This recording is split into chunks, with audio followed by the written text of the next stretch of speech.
इस देश में अब कुछ नहीं बचा है।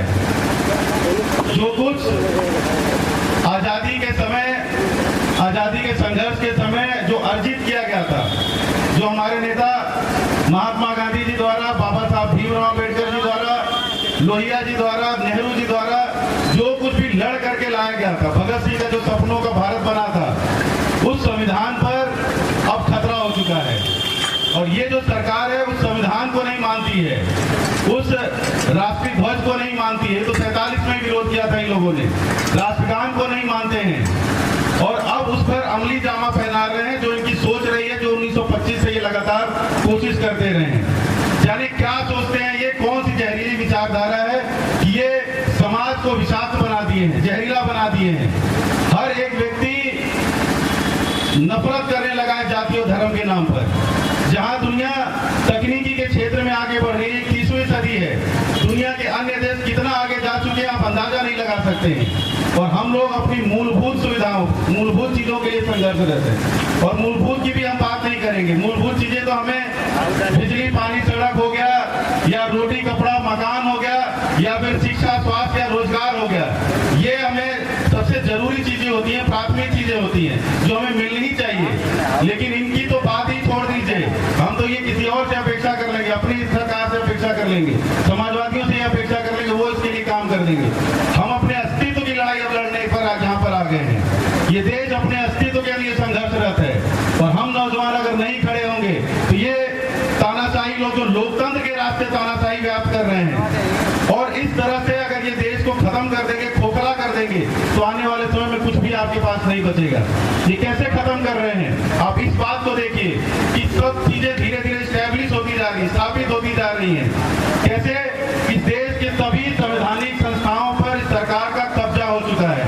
कोई भी संवैधानिक संस्था अपने मन से अब डिसीजन नहीं ले रही है। जो स्वतंत्र एजेंसियां हैं, जो जांच एजेंसी है, कल ही ईडी का छापा पड़ा था गाजीपुर में तमाम जगहों पर।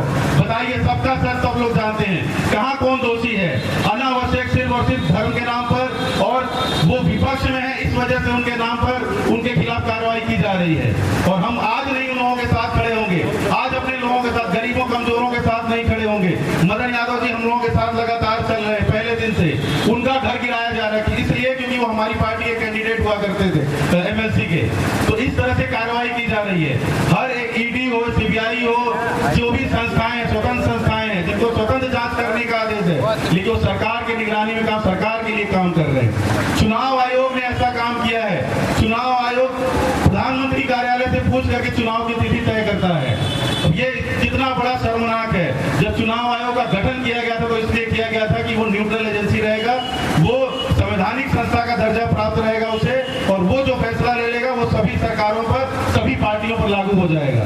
लेकिन सरकार चुनाव आयोग को भी पंगु बना दिया है। चुनाव आयोग ने सोची समझी रणनीति के तहत हर एक विधानसभा से 10 से 15 हजार वोट समाजवादियों के या जो बीजेपी के वोटर नहीं है उसके काट के खत्म किया। उसकी वजह से जो परिणाम आया है वो डिसबैलेंस है। ये परिणाम जनता का परिणाम नहीं है, ये लोकतंत्र को लूटा गया है। ये जो जनता का जनादेश है उसको लूटने का काम किया गया है 2022 में।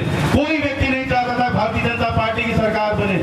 हर व्यक्ति ये जानता है, जहां पर भी हम लोग प्रचार प्रसार में जाते थे, जहां पर भी अपनी बात रखते थे, हर तरफ से यही आवाज आती थी कि सरकार को हटाना है।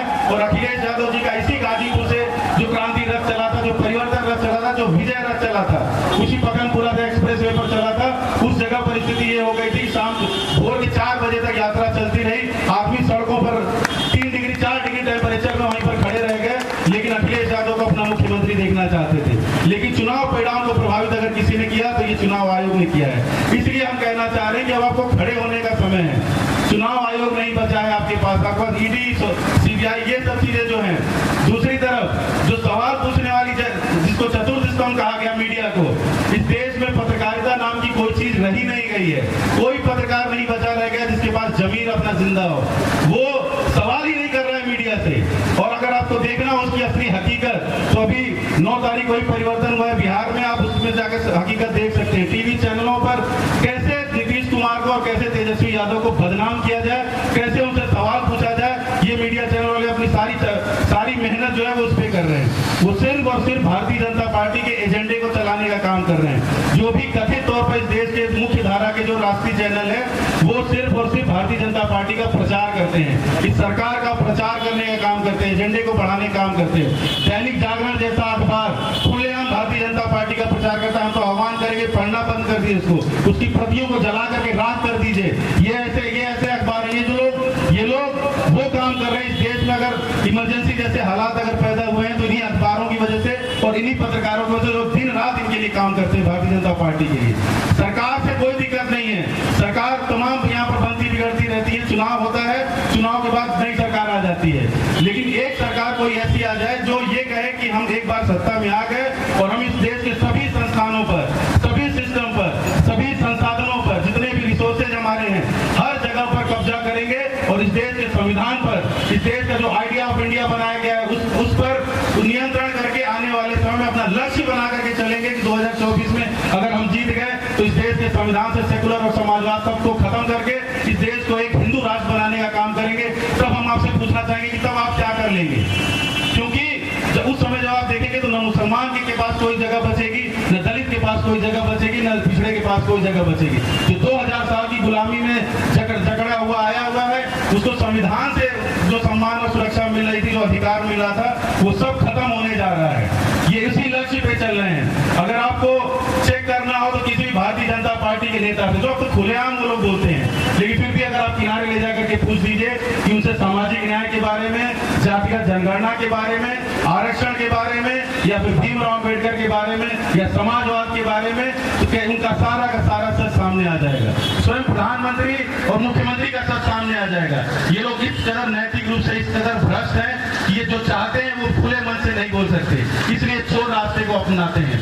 अभी 2 दिन पहले जो फैसला आया है गुजरात में कि वहां पर जो बलात्कार पीड़ित थी दंगे 2002 के दंगे को, वो दंगा स्टेट स्पॉन्सर्ड दंगा था, सरकार द्वारा कराया गया दंगा था, और उस समय के तत्कालीन मुख्यमंत्री थे नरेंद्र मोदी जी, जो आज प्रधानमंत्री इस देश के।